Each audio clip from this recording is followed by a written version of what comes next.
Welcome back to the review. In 1993 was a legendary year for movies. Spielberg gave us dinosaurs and Holocaust drama. Tom Hanks ruled Oscar season, and blockbusters were back in full swing. But for every hit, there were a dozen hopefuls that got crushed in the stampede. And here's the thing, most of these movies weren't bad. Some were ambitious, some were weird, a few were even great.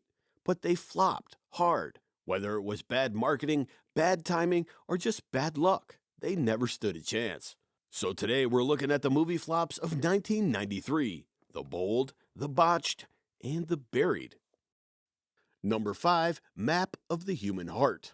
Now, Avic, you can either be a good boy and be up here, or a bad boy and join the groaning sad sinners in hell, where the Protestants go. Some flops are big and loud, others are quiet, beautiful, and disappear before anyone notices.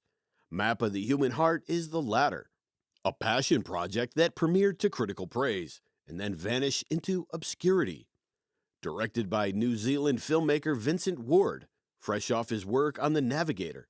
The film tells the sprawling, tragic love story of an Inuit boy named Avic and a girl named Albertine.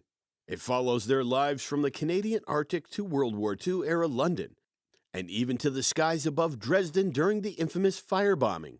It's a movie that defies genre, part romantic epic, part historical drama, part dreamlike fantasy. And it looks gorgeous. Critics praised its visuals, calling it painterly and poetic. And the cast? Solid. Jason Scott Lee, Anne Parlod, Patrick Bergin, and even John Cusack in a supporting role. So what went wrong? Well, for starters, it never got a proper release.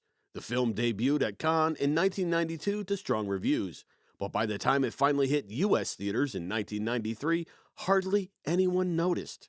It opened in limited release with almost no marketing at all. Most audiences had no idea what it even was. The budget was estimated around $13 million. The U.S. gross was under $2 million. Worldwide, however, it fared only slightly better. It was the kind of film that needed buzz and word of mouth to succeed, and it just never got it. The studio may not have known how to sell it.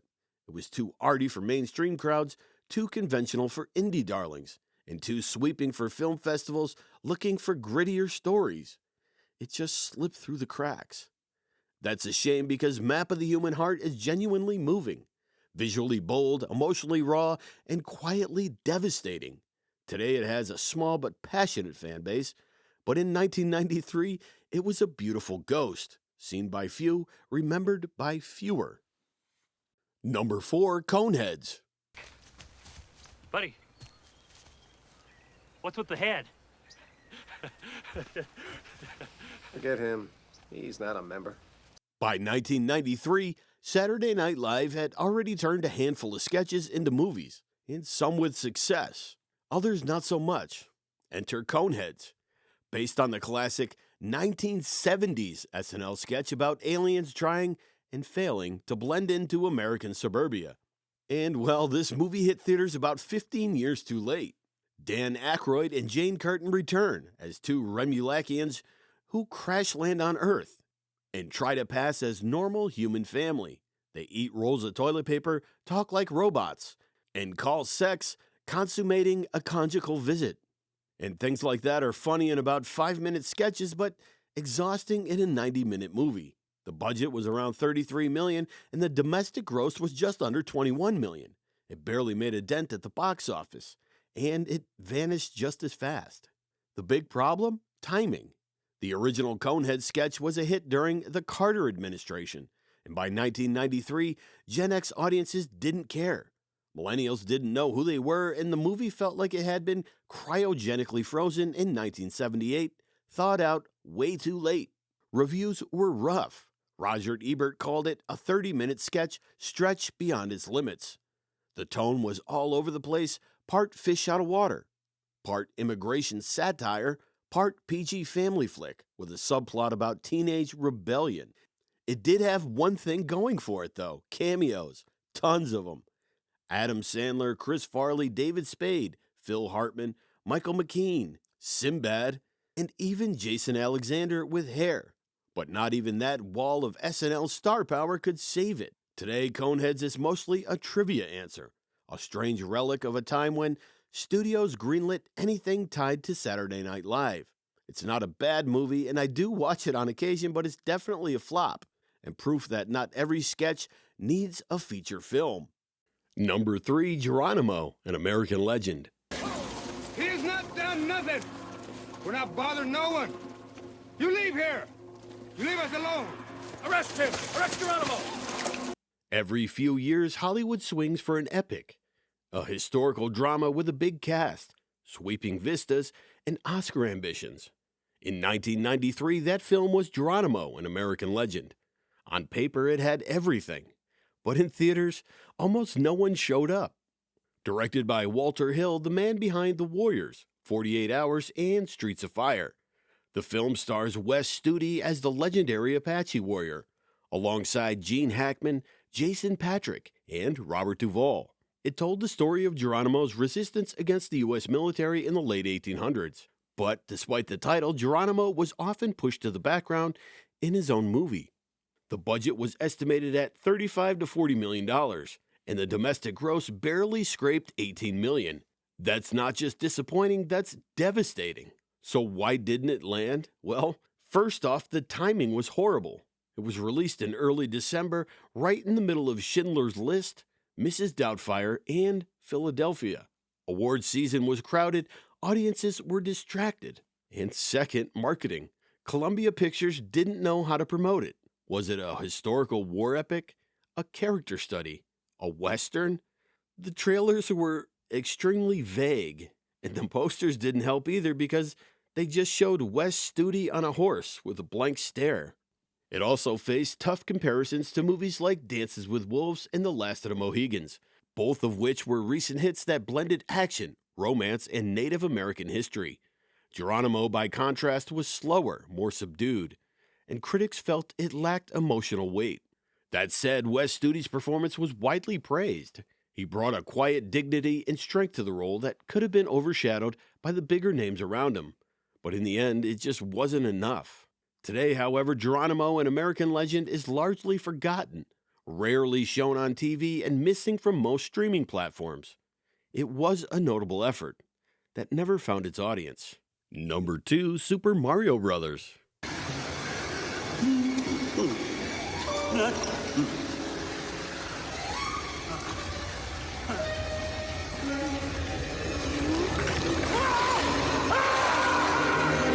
This was supposed to be a slam dunk, the first ever video game movie based on Super Mario Bros., one of the most beloved franchises on the planet.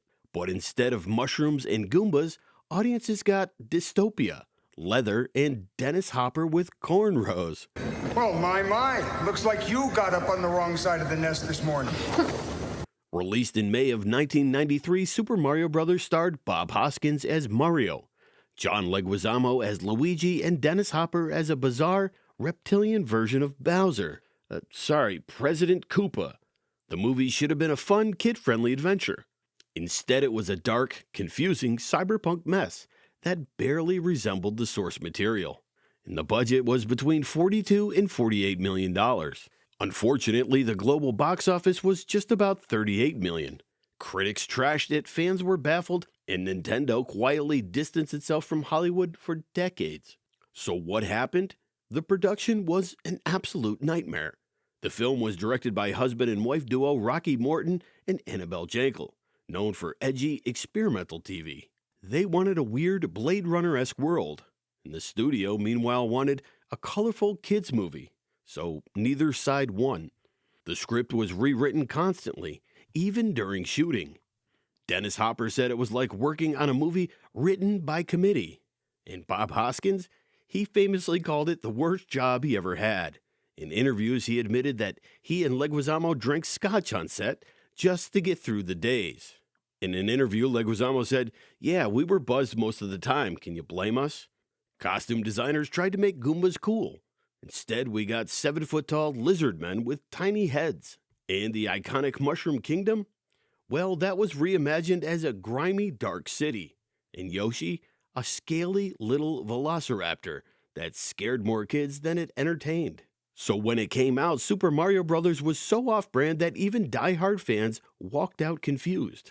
It didn't help that Jurassic Park came out just 2 weeks later and showed everyone what dinosaur effects were actually supposed to look like. Today it's got cult status, so bad it's good appeal, loaded with 90s camp. But in 1993, Super Mario Bros. Was a total game over for Nintendo's Hollywood debut. And you know what? I was unable to find this movie streaming on any service, not even Tubi, which really does say a lot. Number 1, Last Action Hero. I'll be back. Ha! You did not gonna say that, did you? That's what you always say. Well, in 1993, no one was bigger than Arnold.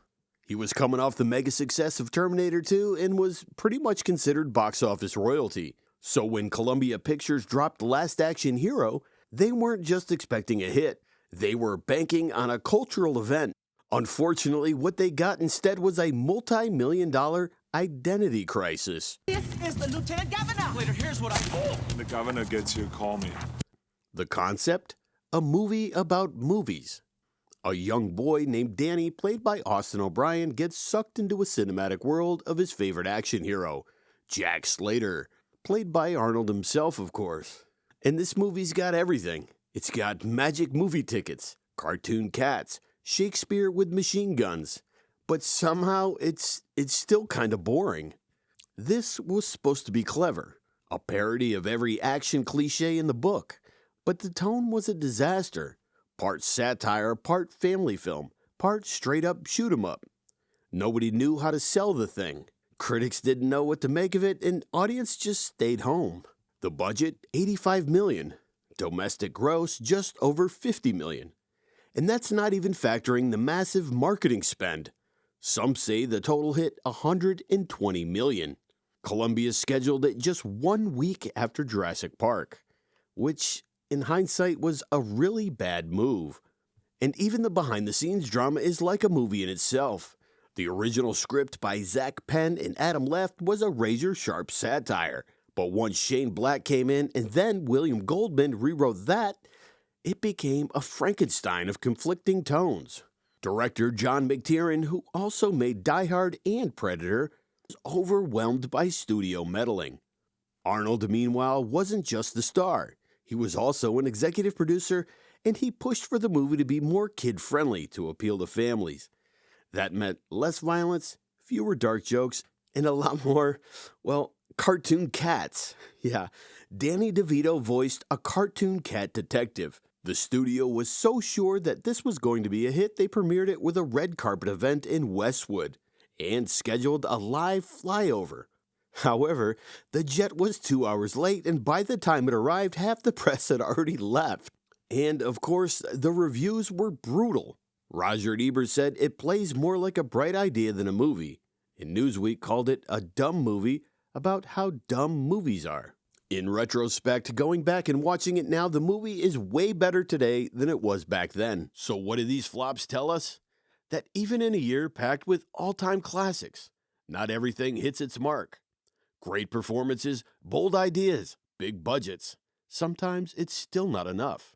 Timing is everything, and in 1993, the timing just wasn't right. Some of these films were buried too soon, others were simply too weird or too risky for the mainstream.